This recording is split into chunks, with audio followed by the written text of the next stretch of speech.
You're listening to the Beyond the Prophy podcast, where we help you out of career burnout so that you can reclaim your personal freedom while pursuing your passion.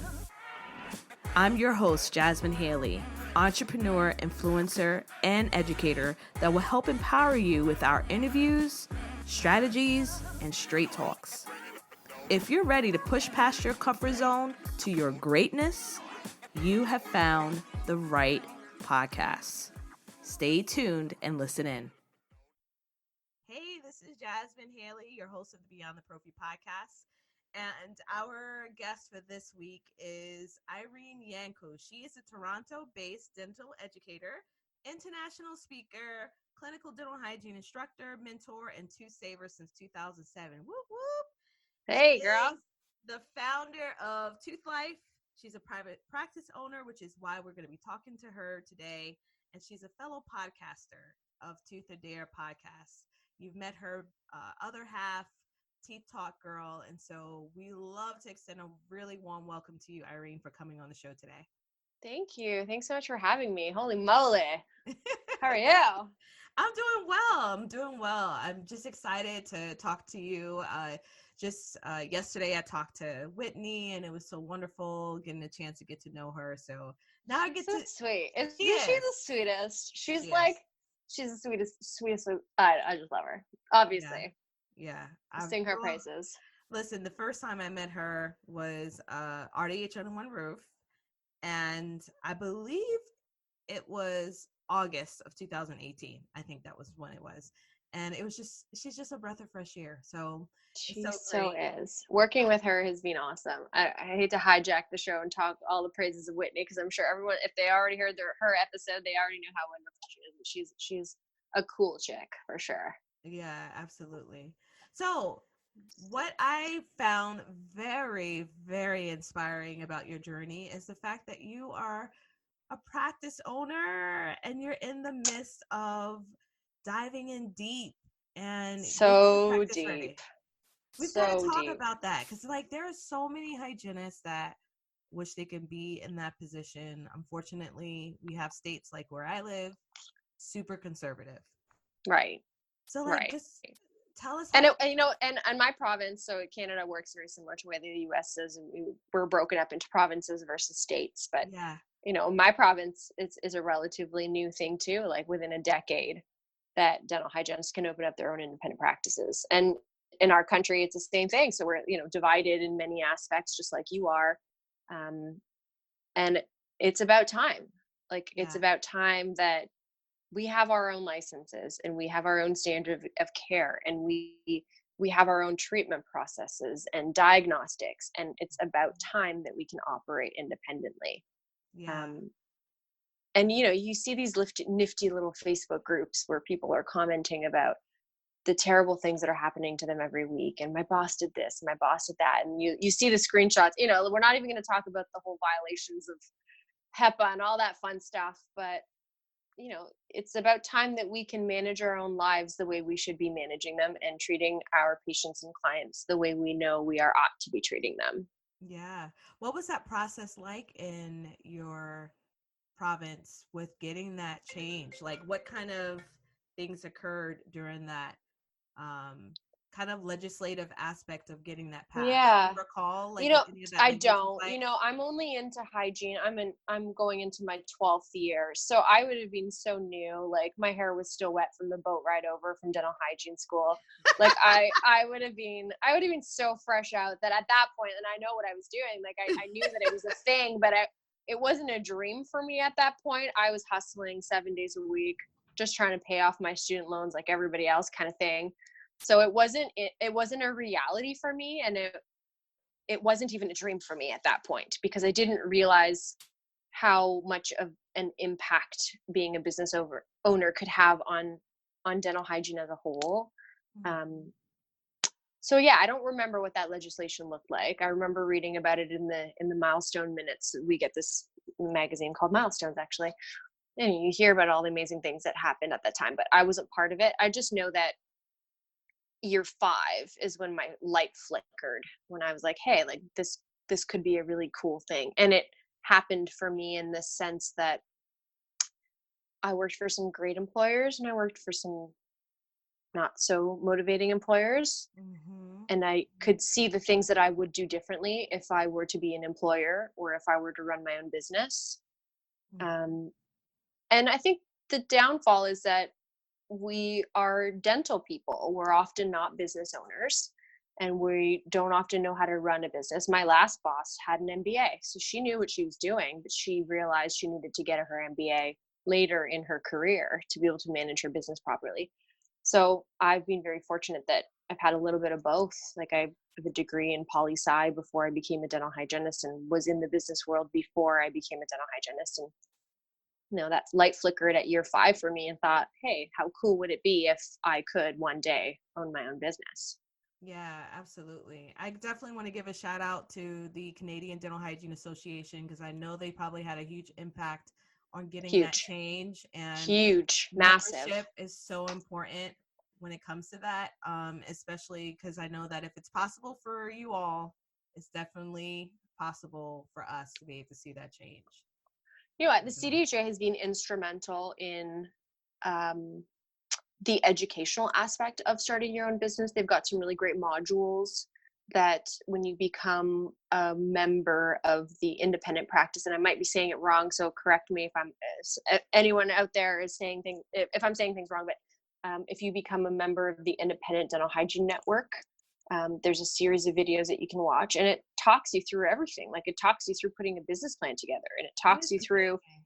what the coding looks Yeah. like and how to set up your own software management system. And they're an email away, which has been so helpful to me in like, how do I get registered with insurance companies and how do I create my own billing systems? Like these are all things that as a hygienist I had no clue about. I know that I do my scaling, I do my prophy, I document my time, I put my code in, I know what my code is, but I don't know what Mhm. happens after the fact. Like, where does it go? Who takes it from there? Mhm. You take your patient up to the front desk and the receptionist somehow hands them a paper and it's all said and done.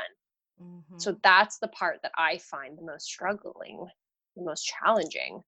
And the CDHA has made it so helpful and easy um, to be able to take those challenges and turn them into, a pleasure. Yeah, I love that. Entrepreneurship has been the wildest journey I've been in.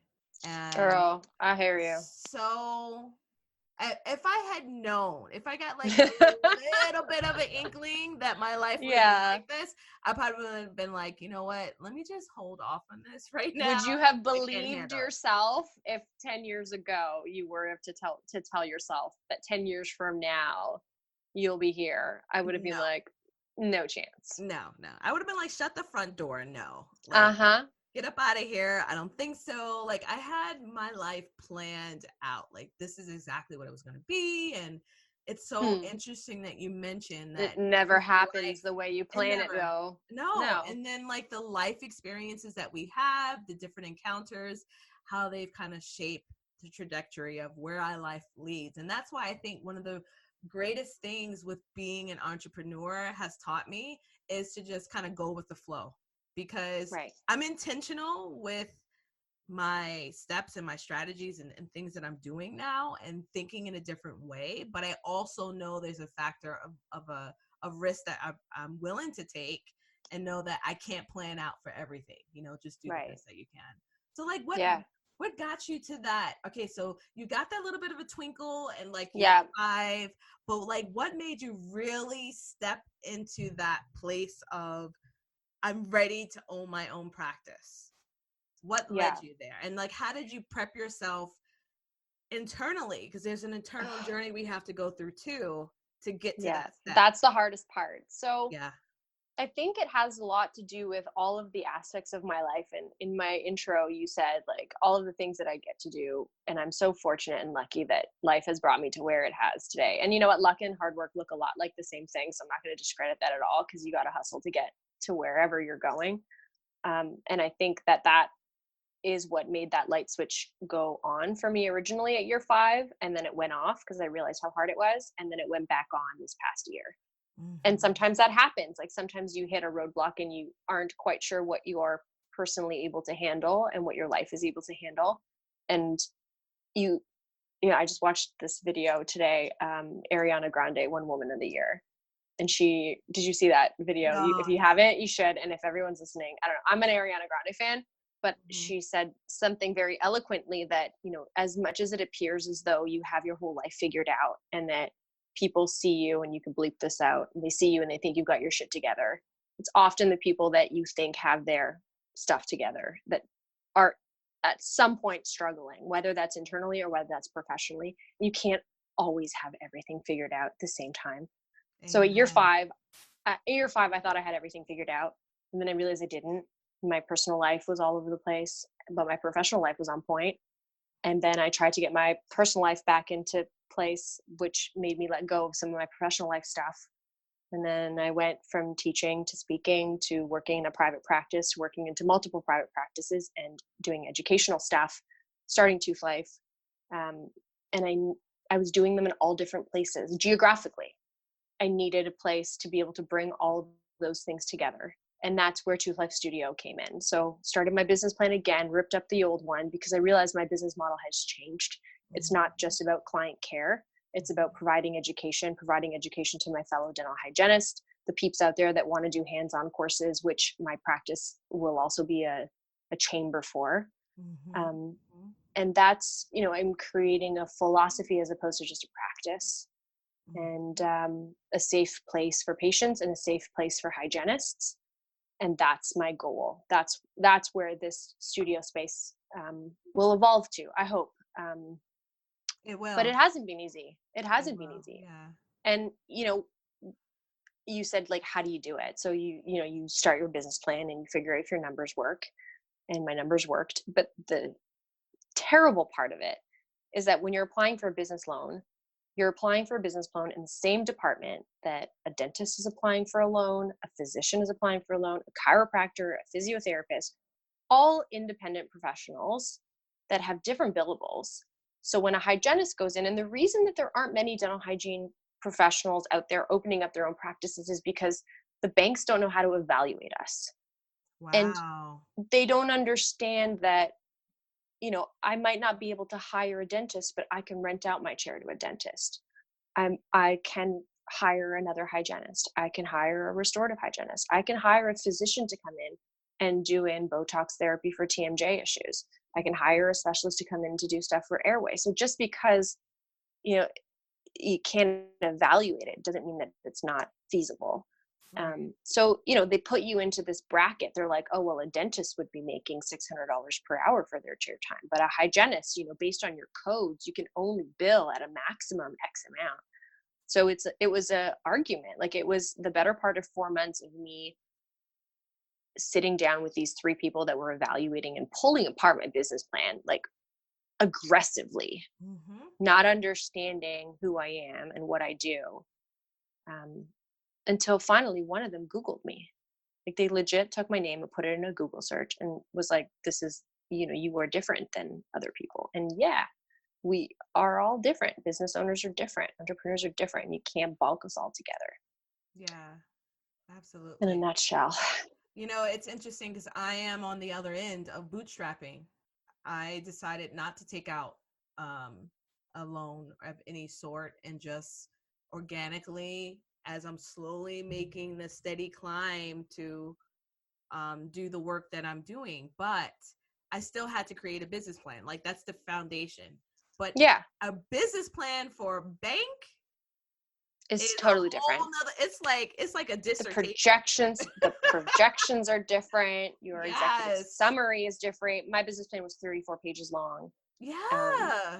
And it has, projections with respects to your cash flow, including your loans that you have to pay. So shout outs to Patterson, who they are helping me so much with my equipment, because there's 2 ways that you can buy equipment for your practice. You can buy new or you can buy used. And if you buy used or refurbished, that's cool too. You can go to like eBay, we have Kijiji here, like, you can buy stuff from practices that are renovating. But I didn't want to do that. I wanted to open up my own brand spanking. Like, I want to peel off that plastic wrapper off of my Cycan dishwasher. You know what I mean? Like, I wanted to do things from fresh from Yeah. a start. And, Yeah. you know, they don't give you many discounts because you're a hygienist. Like, the Mm-hmm. equipment is the equipment. A compressor is a compressor. Mm-hmm. But Patterson has been great, and, you know, they accepted and recognized that, you know, I'm trying to do something different, and I'm trying to set a standard for dental hygienists opening up their own practices, and that we deserve to have all of the new and the sparkly and the fresh. Um, and we deserve to have a bit of a discount at that too, because, you know, we don't make as much as a dentist would. Yeah, Um, that would be but awesome if they had a whole calendar just for independent dental hygienists, like a whole catalog yeah, straight for prices that we could yeah, that were comparable to yeah, like to the services that we provide. So absolutely. you know, I was leading also into some of the internal struggles that we have, because I actually just released a podcast this week talking about building the self-confidence. And I'm telling you, it's a challenge to feel confident enough in our ability to achieve what our goals may be. So I believe in Yeah. like fully getting to like the nitty gritty of that and getting vulnerable in that sense, because a lot of people who look at our pages, our social media pages, our Facebook pages, just like you just said, they feel like we know everything. We've got it all together. And Girl, it's the that is, highlight reel. It's the highlight yeah, reel. exactly. We only put out the best of the best, right? Actually, I just put out like when I was looking a hot mess when I ventured out the house. But yeah, like, so what are some ways in which you've kind of built your confidence over the years and kind of evolving and shaping what your career has been, what your journey has Yeah. been like? My husband said it really nicely and eloquently. My husband's an accountant, so he's been very helpful in, you know, this whole process. And he's very much, I'm the visionary and he's the implementer. I come up with these like Mhm. elaborate, crazy ideas, and he's the one that brings me back down. I swear, if it wasn't for him, we'd either be broke or millionaires. That's what I say. It's like, we'd either be like ridiculously wealthy, or we would be completely broke. Right. Yeah, like we don't know, but we're good. So he said it last year. I spoke in Singapore, and Chris posted he doesn't post on social media often, and he posted a photo of me on a stage with like hundreds of people in the audience. And it was the first time that he had ever heard me speak. You know, he comes to these events, but he doesn't often like hang out the show floor, or comes to my, you know, he knows malocclusion. Like, that's the only word he knows in dentistry. That's That, and now Carrie's risk assessment. He knows that one too. okay. And he took a photo and he posted it, and then someone that he went to high school with like made a comment like, "Oh, your life's like so fabulous, and so this and so that." And he responded, he's like, "She makes it look easy, but what you don't see is the hard work that got to bringing someone halfway across the world." The emails, the phone calls, in the middle of the night, like me trying to deal with things in Asia, you're 12 hours ahead or 12 hours behind. So Mm-hmm. I'm up till 3 a.m. because it's 3 p.m. their time. Mm-hmm. Those are the things that you don't see. And those often are the things that, how do you even post that on social media? Mm-hmm. Like the tear-filled eyes when an event get canceled and you've spent 45 hours on a presentation. Like, you know, I'm getting real. I don't know who's listening to this. If my sponsors are listening, I still love you guys. Listen, this is all But about the real deal, and yeah, it's real. it's tough. Like, It's it's, tough. you know, being a business owner of any kind, whether you're, you know, gallivanting the world making things look fabulous, or if you're grinding it in your basement, like putting together packages to ship out on your Etsy store. Like, it's all hard work, and Yeah. you do it because you love it, and ultimately everything else should fall into play. So yeah, I don't remember where that question went to, but I went on, I do that. It's like I drive by the street and Chris and I are having a conversation in the car. I'm like, "Oh, look, chickens." Like, driving down the country roads, having an in-depth conversation about world domination, and I see a goat and it's all over. Right. I'm like, look, a bunch of turkeys. All right, so what's a day in the life of Tooth Life Irene? What does it look Gosh, like for you right now with the every day projects is that you have? And different. Every yeah. day is different. My constants are, I teach at a dental hygiene school, so my constants are Tuesday mornings, Wednesday mornings, and Thursday mornings. Those don't change. I teach in clinic, and I teach theory courses as well. So those are my, like, I know that those 3 days of the week, the mornings are at least going to look the same. The beauty of my practice build is that there's this like kind of 2-week period now that I'm in where we're waiting for permitting, and the design stuff is what I'm focusing on. So I've picked out my chairs, which are beautiful. Picked I out can't all wait of to my, see it. oh my God, girl, they're beautiful. I They're know it's like gonna be this gorgeous. tan leather with this copper stitching, and it's all gold and copper. So the whole office is all gold and copper. It's like all concrete floors and ceilings, exposed ducts and beams that are all getting painted white. Floors are going to be a raw concrete, all open concept. Like, it's going to be Oh, beautiful. Operatories are massive. They're like 9-foot operatories, lighting all wow. across the whole entire west side of the practice. So that was, when I was making my list of places that I wanted, my I had like a top 5 list of things that I needed. One of them was lighting, another one was space, and I literally was picking apart all of the things in my private practice career that I knew that I can't handle anymore. Like, I can't handle being cooped up in a square box Mhm. with no light for 9 hours. I'm okay to work a 12-hour day, Mhm. but it needs to be in an environment that allows me to be creative and ergonomic. Like, I'm tired of the neck pain and the back pain associated with having a Mhm. crappy environment to work in. Amen. Um, Oh. so if you can't find it, create it. Like, Mhm. that was the last office that I worked in.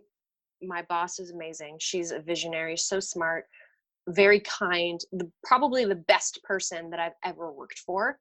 Mhm. And I worked in that environment without a window in a tiny operatory where every time I tried to get from 9 o'clock to 12 o'clock, I couldn't sit at 12.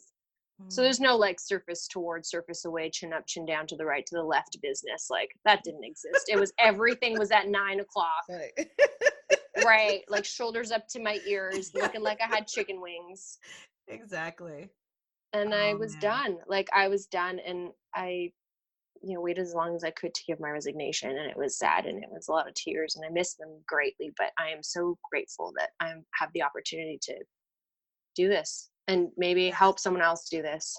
Yes, it's a scary thing, any type of change. And I tell people that it's almost like a grieving process. Every time I've made any type of career change or move, I have to grieve what I thought would have been the outcome of it, whether Yeah. I left amicably or I left like hitting the road, like foot gas to the pedal, right? What is that? Or I'm pedal to the out of gas. here. Yeah. Right? Exactly. And it's like I just recently left my adjunct position to work full time from home. And that was Yeah. hard because I love teaching, but my education right now is in a different form. So it was hard transition. I love the ladies. I just got text today from them, and I appreciate you Yeah. talking I about went this. to dinner. I went to dinner last night with one of the girls that I used to work with. Her name is Liliana Hinton. Hmm. I don't know if she listens to your podcast, but if she does, she can hear her name. She and I worked for Align together, and that was like a tough moment in my life too, like leaving Align and starting my own speaking company. Um, anyways, we like had our dinner and had a glass of wine, and as we walked back to our car, like, she burst into tears, and she's like, "I'm so proud of you." And I was like, "What?" Like, I looked to her for advice and inspiration and motivation and Yeah, all of the things that she was doing, and to have her now, my mentor almost, yeah. look to me as a mentor. I'm like, you got to be kidding me. So so a little couple of tears in the empty parking lot in downtown Toronto at 10 p.m. Just a couple of hygienists bawling it out. Um, Oh man, but gosh, I'm sure connecting on that way was so necessary, and it definitely keeps you motivated as you keep yeah, going forward when you have yeah, people who care for you, who support you, who believe in you, who give you yeah. that push that when you need it. I appreciate that. Yeah, Instagram has been an interesting world for that too. Like, you find dental hygienists all over the world that follow and message, and they send DMs asking questions. And I spoke at a study club last week, And it turned out that one of the girls there has been like following me on Instagram forever. And she literally said to me, if I ever get to meet you and Whitney together, I might pee my pants. She said that on a DM. I took a screenshot of it. I sent it to Whitney. I'm like, we got to make this happen. Like, people that you would be unsuspecting of, they just need a push and a motivation and someone to look at. And hey, I got my people that I look up to. We're in a good place. We really are. Like, we are all in a really good place. And even despite the negativity that happens, it's there for everyone. Yeah. And our internal negativity is the biggest part of it. I am my own worst enemy. Amen. Worst enemy. Like, I'll say 5 negative things about myself before I say a positive all the time, every day, any day of the week. We're all wired that way. Yeah. I don't know what it is. Like, what is it? It's natural. I mean, I don't know if you've ever listened to Les Brown, who's a motivational speaker. He says, like, I think it's like 79 to 80% of our thinking will be always negative, which is why we have to consistently pour in positive information. So I read like 2 to 3 books a month, and I'm constantly listening to positive things, because I tend to be even more inclined to think in a negative way based on traumatic experiences in my life, in my childhood. Yeah. So we're all inclined that way. And that's the same thing that, I don't know if you listen to Brene Brown, she talks about that. Shame, the shame culture we live in, vulnerability, and that negative narrative that we tend to put in our minds with interactions with people, towards ourselves. So I totally get it. I mean, all of us do, whether we like to admit it or not. I think we all need to admit it a little bit more. Yeah. Because then we're not all alone in our insecurities. Yeah, we all do. And that's, I think, I think the hardest thing too is when we admire people. I've heard certain people say to me, man, you just have it all together. Or, I thought you had it all together. No, I'm a human being. There's times days I wake up and I just feel like quitting everything. Everything. That's what I say. That's what I say, Chris. Like, today is the day I quit life. Like, today is the day that I throw my hands up in the air and I move to the middle of nowhere and raise some chickens. I don't even know what that entails. I don't know how to raise chickens. I've never had chicken in my life. That seems like that would be the stress-free way to go. It's real. And that's why, like, my podcasts, I want people to understand, when I interview people, amazing people like you and Whitney and all these other great people, Beyond the Prophy is not about just leaving the op. It's about being a human being, digging in deep, knowing that we're enough, and making and living a thriving life, personally, professionally, whether you're inside or outside of the op. And the funny thing you say about like leaving the op, and that's like everyone's end game goal is like, I'm gonna leave the op, I'm gonna retire, I'm gonna speak, I'm gonna educate, I'm gonna work for a company, I'm gonna do all these things, and I'm gonna go out of the op. And for the longest time, that's what I wanted, until I realized that I was doing the in the op part wrong. I was sacrificing my health and myself, and that was the reason why I wanted to leave the op, because I was unhappy with the way that I was doing things. So that was one of the reasons why now I'm opening my own business. And to think that Irene has all of the opportunities to no longer work in private practice. Like, I could take more hours on at the school, I could do more speaking gigs, I could bump up Tooth Life, I can make myself busy, but in the end, like, I want to go back in the op, and I want to do it the way that I know it should be done. Yes. And I'm sorry. It's just, no, I'm just getting so pumped right now. Yeah. Because I'm like, that is it, Irene. Like, I'm telling you, I can't tell you how many hygienists, when I do coaching calls, and they have no clue who they are. They haven't taken any time to take care of themselves. And we're all guilty of that. We're service providers. We're used to taking care of our patients. When we got to come home, we got to take care of our dog, cat, husband, wife, whoever, and then the last thing you think about is taking care of yourself. Right. Which is why my goal for this year was to say no more. I was very much, and I am very much a yes person, and I'll say yes and figure it out as I go. That was like basically my motto when I decided I wanted to do more with hygiene. It was a say yes and figure it out as I go. That was just like, my husband even knew that motto. I'd say yes to something, and then he'd look at me like, hands up in the air, like, when are you going to do this? And how are you going to do this? And I, would just like brush him off, and I'll figure it out. Yeah. But this year it's more of a no, like, I need to be more conscious of what makes me happy. What message am I really trying to give to people? What message am I trying to give to myself, to my patients?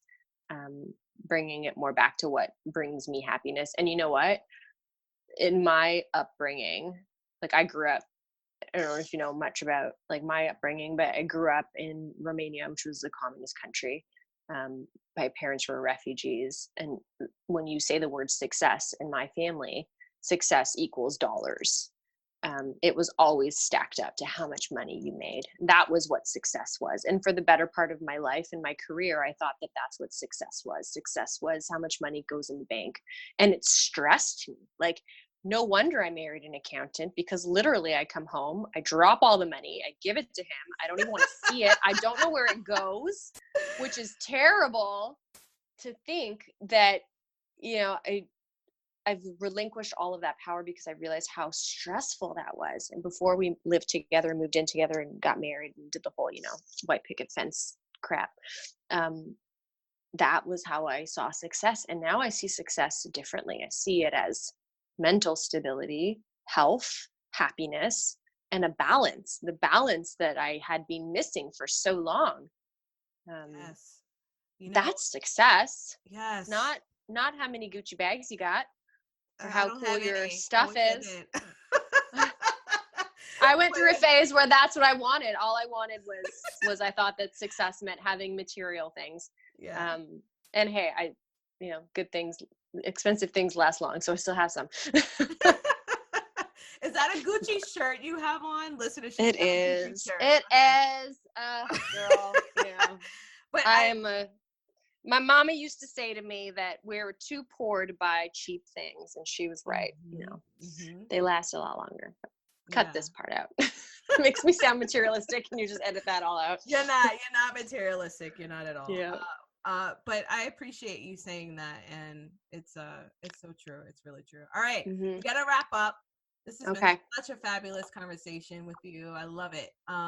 Please answer this one question. What was the best personal or career advice you've ever received? Oh, best personal or career advice. Be humble. So I'm giving a lecture at ADHA with, his name is Dr. Robert Lee, and we're talking about motivation within our careers. So we are giving a lecture together. He's a dentist, I'm a hygienist. And when I went through that whole time in my life where I, left a line and was starting my own speaking company, I was conflicted because the organization that you have for speaking gigs within a large corporation is a lot different than if you were to handle them all yourselves. You've got your logistics managers that do a lot of it for you. So you literally like book a flight, show up, speak, and leave. And I was conflicted, and I asked Robert, like, how do I do this? Like, how do I take all of this on? And he said, be humble, and everything will happen as it's meant to. And, he's right. Like, he was right. Be humble, be thankful, and make friends with all of your sales reps, the people that come to your door in private practice that just want to talk about toothbrushes and toothpaste and equipment. Let them in, because they are the gatekeepers to those contracts that you might want one day. That's some good advice right there. Very good. Yeah. All right. So tell the That's all I got. It's good. It's good. That's it. That's all. You got the best of it. All right. So tell the listeners where they can find you. List them all, honey. List them all. Holy moly. Okay. So personal Instagram is @toothlife.irene. If you want to buy some toothy bling, you can go to @toothlife on Instagram. My private practice is Toothlife Studio. It's my dog. His name is Lou. He's also on Instagram. He's Lou the dental dog, because he's in training to be a therapy dog. So he's 4 months old, and he's ringing the bell because he's telling me that he needs to go outside. Okay. Yeah. He can also close the door too. He's very smart. You could just DM me, toothlife.irene. That's the best place. And you can find all those other social media handles and places just from there. All right, awesome. And check them out on Tooth of Dare podcast. Thank They you. also have a Tooth of Dare podcast Instagram page as well. So she's got to walk Yes. her dog. Yes, little guy. Yeah, but thanks so much for being on the show today. Thank you so much, bro. I appreciate it. Thanks for tuning in to the show. We value each and every one of you. Dive in deeper by visiting the show notes for this episode or listening to more episodes on beyondtheprophy.com. If you found value in the show, share with a friend and leave us a review. We will see you next time, BTP family.